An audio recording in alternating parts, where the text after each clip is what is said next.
You can't talk about rare and desired Star Wars action figures without talking about the Last 17, which is also known as the Power of the Force line. This line of all new figures was rolled out in 1985 to reinvigorate merchandise sales for the Kenner Star Wars action figures 2 years after the last of the original 3 movies had been released. Each figure included a coin, and most of them were from the Return of the Jedi movie. Unfortunately, by the time these figures came out, the original thrill from the Return of the Jedi in 1983 had faded, and many children had aged out of collecting these figures. I remember collecting a few of these as a kid, including Stormtrooper Luke, the Imperial Dignitary, Imperial Gunner, Lumat, and Paplu. Today they're very valuable. In particular, Yak Face was only released in Canada and Europe, making him well sought after and very valuable. Also in 1985, Kenner released 22 repackaged versions of the original action figures such as Chewbacca, the Emperor, Stormtroopers, C-3PO, and others to further revive and reinvigorate the Star Wars action figure sales. These figures can be worth even more than the last 17, particularly if they are carded with their original coins.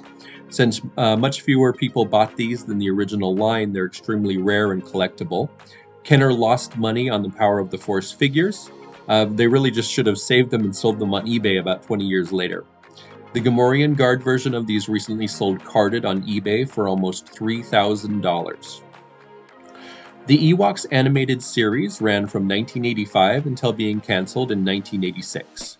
Though the show wasn't very popular and didn't last long, the figures are now quite collectible, consisting of only 6 figures and 3 play sets.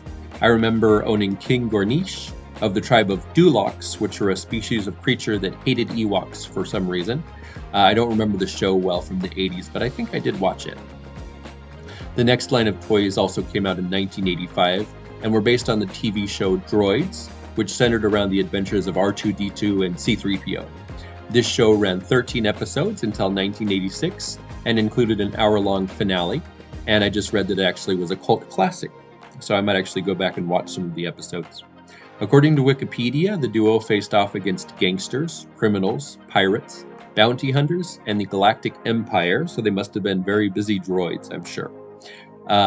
It also gave rise to 20 action figures, including a recarded Boba Fett, which is worth a ton of money, and then a 3-figure lot of these figures recently sold for $605 on eBay. It's also important to include Blue Snaggletooth in this conversation. Blue Snags was included with the Star Wars Kenner Cantina Adventure set. It was really just a piece of cardboard and a plastic base with some figures included. Blue Snaggletooth was inadvertently made a normal height by the figure modeler, so he was 3 3/4 inches instead of like 2.5 inches. He can also sell for a fortune, and I saw on Facebook somebody had actually found one for like $1 at a flea market, which is amazing. Just keep your eyes open. On the truly obscure side, and not an officially licensed Star Wars toy, but it's fun to introduce anyway, is the Star Wars bootleg Uzai action figure line from Turkey, and it's actually Stars Wars is what they call it there. Uzai means space in Turkish.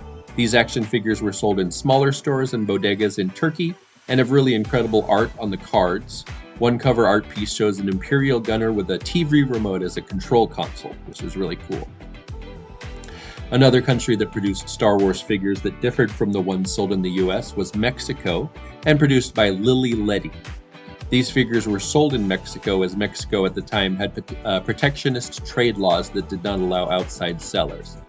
This line of figures had variants of traditional figures, such as a burgundy-caped Bib Fortuna and a short-masked biker scout. Vinyl-caped Jawa, double-telescoping lightsaber Farm Boy Luke, Obi-Wan, and single-telescoping lightsaber Darth Vader are all very valuable because of their rarity. Only a few hundred of the Darth Vader figures were ever created, and it was abandoned quickly because the lightsaber would break easily. The same was also the case for the Luke, Farm Boy, and Obi-Wan figures, as their double lightsabers were extremely weak and broke easily. In the case of the Jawa, the vinyl cape was included first, but was quickly changed to the cloth cape so that buyers wouldn't feel cheated paying for the same 2.5-inch figure as a 3 3/4-inch figure. Carded and in good condition, these 4 can go for thousands of dollars. Also, one of the originals, the Star Destroyer Commander, once had a card that called him the Death Squad Commander. Kenner figured this was a little too dark and maybe reminiscent of the Nazis and renamed him. Carded versions of the Death Squad commander are extremely rare and valuable. In 1988, a Brazilian company called Glasslight Toys bought the rights to the Star Wars Toyland and produced a number of action figures and vehicles under the TV Toys banner.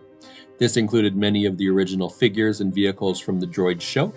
These figures are now selling on eBay for quite a lot, as they are difficult for collectors to acquire them in the US, especially the Droids show's Flicks, which wasn't released outside of Brazil. They even had a sweet MacGyver action figure and vehicles that are worth a lot now. And of course, the OG of the rare and hard-to-find Star Wars action figures, without which no list would be complete, is the missile-firing Boba Fett from 1979.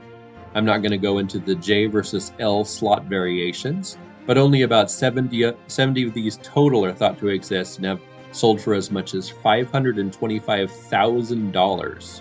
You could buy a really nice house for that much.